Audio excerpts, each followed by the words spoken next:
Tiga pemain di belakang, contoh Diego Gemma, luar biasa, gila apa yang ditampilkan Persis dan Persebaya di awal Liga 1 Indonesia. Nah, di laga ini berakhir dengan kemenangan Persebaya Surabaya 2-3, main di kandang Persis Manahan Solo.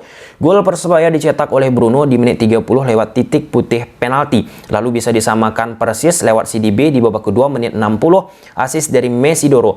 Kemudian Persis mampu cetak gol kedua lewat Sananta di menit 63, assist Mesidoro lagi.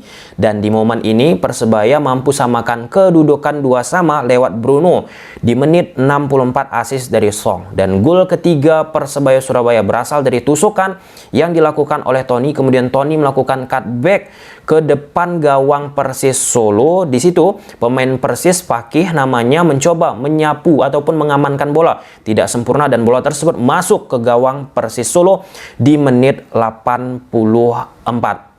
Wow, laga ini teman-teman ya untuk awal musim, wah, intensitasnya luar biasa. Persis Solo ketika Persebaya Surabaya mencoba membangun serangan dari bawah 1-2 sentuhan, di saat itu juga Persis Solo berupaya melakukan pressing tekanan mengganggu pemain Persebaya Surabaya. Apa tujuan dari pressing tersebut? Nah, itu harus kita ketahui dulu.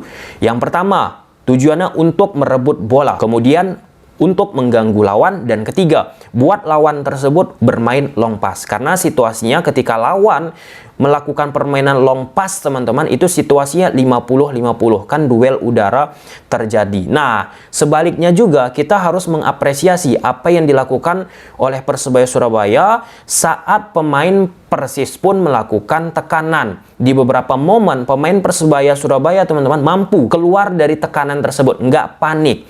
Tapi di sisi lain harus juga kita akui, ketika pemain-pemain Persis Solo melakukan pressing ataupun tekanan, teman-teman, banyak kesalahan-kesalahan yang terjadi. Oke, contoh nyata, kalau aku tidak salah, di antara gol pertama Persis ke gawang Persebaya ataupun gol kedua Persis ke gawang Persebaya, teman-teman, lihat proses awalnya. Gol tersebut terjadi ke gawang Persebaya dari pemain Persebaya yang coba memainkan bola 1-2 sentuhan, teman-teman. Di momen krusialnya pemain Persebaya Surabaya salah melakukan passing atau tidak sempurna melakukan kontrol bola. Nah, di saat itu turnover dilakukan oleh pemain Persis Solo. Ada rongga, ada celah, karena kan awalnya pemain Persebaya melakukan attacking. Melakukan attacking otomatis kan harus menyebar, teman-teman, harus bermain melebar. Nah, ada kesempatan turnover, memanfaatkan celah-celah tersebut dari pemain Persis Solo, dan bam, 2 gol. Ya, bisa aku katakan, teman-teman, berasal dari situasi yang harusnya tidak boleh terjadi. Kelengahan, bisa aku katakan seperti itu. Harus konsentrasi ditingkatkan lagi. Sedangkan Persis Solo pun, teman-teman, ya, lini pertahanannya ini bahaya banget sih, bocor banget. Di laga pramusim sempat Persis menghadapi Persebaya, kebobolan banyak gol. Ini udah masuk laga Liga 1 Indonesia, banyak juga tercipta gol. 3 gol. 3 gol itu bukan hanya sekedar angka, tapi artinya ada something wrong di lini pertahanan Persis Solo. Serupa juga Persebaya Surabaya. Ada sesuatu yang harus diperbaiki dari sisi komunikasi yang terpenting. 2 center back yang dimiliki oleh Persebaya. Ya, ini di awal musim. Tapi harus menjadi perhatian khususnya Persis Solo. Di pre-season udah kelihatan kebocoran. Kebocorannya spesifiknya seperti apa, Bang? Lihat aja, kan Persis Solo kalau aku ambil dari lapangbola.com, nanti akan aku tampilkan grafis taktikal, teman-teman. Persis pakai skema 3-5-2, kan 3 back di belakang. Sutanto, Jamerson, sama Diego. Persis luar biasa. Di laga ini melakukan ball possession 57%. Mereka sering menyerang, attacking, membongkar pertahanan dari Persebaya Surabaya. Proses bertahannya dari attacking ke bertahan. Transisinya teman-teman. Dari positif ke negatif. Wingback kiri, wingback kanan, ataupun bentuk pertahanan yang harusnya dibentuk oleh Persis Solo, itu banyak banget celahnya, khususnya ya dari sisi lebar lapangan. Lambat turun pemain Persis Solo, sehingga apa? Secara superioritas, numerical advantage, jumlah pemain teman-teman, banyak sekali pemain Persis Solo ketika Persebaya memanfaatkan counter saat kegagalan serangan yang dibangun oleh Persis, itu unggul jumlah pemain Persebaya Surabaya 5 versus 4, 4 versus 3, 6 versus 3. Bagi aku harusnya Persebaya di laga ini bisa lebih dari 3, 4, 5 gol. Kalau misalnya kasarnya seperti itu. Contoh peluang dari So Yamamoto, itu udah wadah kiper dari Persis Solo nggak bisa secara efisien dimanfaatkan. Nah, di samping itu, Coach Aji yang notabene orientasinya ke penguasaan bola, permainan Coach Aji teman-teman, lawan pun berani bermain terbuka. Persis line defense-nya tinggi banget di beberapa momen. Itu salah satu makanan empuk sih, bisa aku katakan, dari situasi yang dimainkan oleh Persis Solo yang bisa dieksploitasi, dimanfaatkan oleh Coach Aji Santoso. Salah satu hal yang beberapa momen kita lihat, kan di laga ini Persis intensitasnya pressing. Meskipun perlahan-lahan menurun ya, tapi niatannya itu tahu kita. Ada sesekali Persebaya melewati pressing Persis Solo, melakukan permainan bypass. Umpan panjang langsung ke depan, umpan panjang. Ada beberapa kali sukses, ada beberapa kali enggak. Niatnya udah tahu kita. Normal itu. Umpan panjang sesekali dilakukan karena ada pressing tekanan dilakukan oleh Persis Solo. Persis Solo pun pressingnya kadang teman-teman intensitas karena semangat tadi untuk mengejar, strukturnya, kolektivitas pressingnya teman-teman. Ketika satu pressing di belakang nggak menutup sehingga ada celah bocor. Nah, di momen itu nggak cepat juga ya dimanfaatkan oleh pemain-pemain Persebaya Surabaya. Nah, oke, kita masuk dulu ya ke grafis taktikal pertandingan ini. Menurut lapangbola.com, Persis Solo gunakan pola 1-3-5-2. Di belakang ada Gianluca, 3 back Diego, Jamerson, Sutantotan. Di tengah ada Taufik Sidibe, Mesidoro, dibantu sebelah kiri Eki Taufik, sebelah kanan Gavin, di depan Sananta dan Rodriguez Ortega.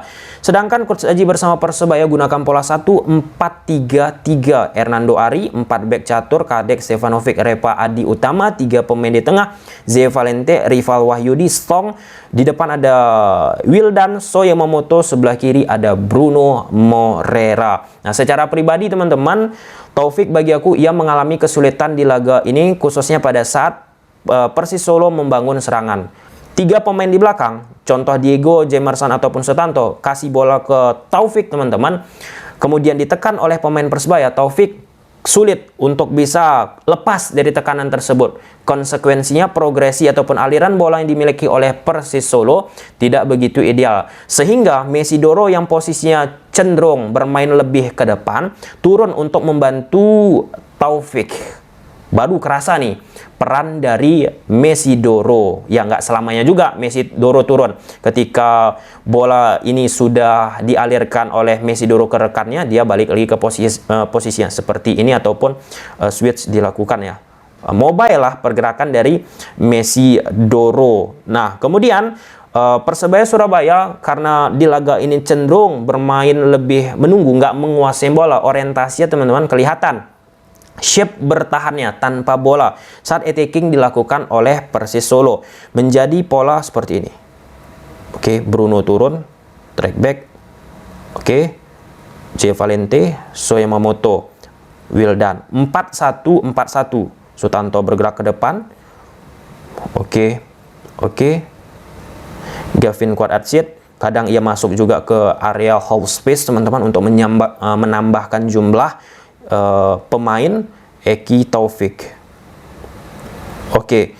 Nah, di situasi ini kalau kita lihat di atas kertas, maka akan muncullah ruang di antar lini yang dimiliki oleh Persebaya Surabaya. Rival Wahyudi yang sebagai pivot teman-teman kesulitan sebenarnya karena dia satu orang menghadapi Sidibe dan Mesidoro.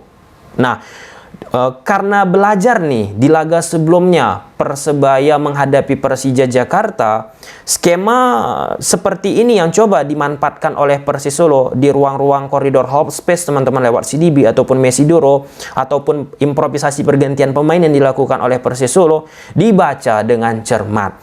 Dengan Song yang posisinya 4-1-4-1 otomatis lebih dekat ke posisi Wildan, turun juga menutup pergerakan Mesidoro, rival ke CDB. Taufik yang sendiri yang aku sampaikan tadi tentu kesulitan dibayang-bayangi oleh Wildan. Nah, jika 3 back dari Persebaya pun memberi bola ke Taufik, ya ditekan kesulitan.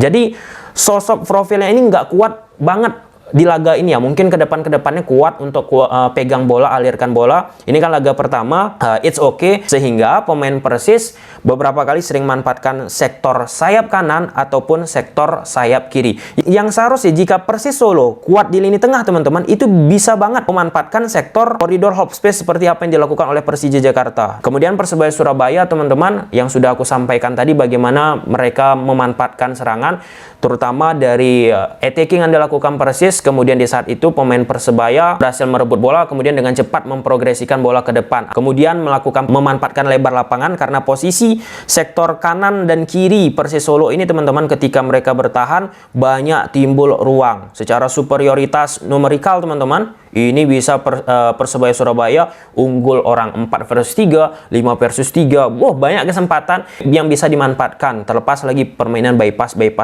Nah, secara permainan kita nggak hanya bicara ini luar biasa laganya. Apakah ini karena banyaknya pemain asing, dari sisi level permainan kualitas kedua tim ini jadi meningkat? Ya, ini perlu diteliti lagi.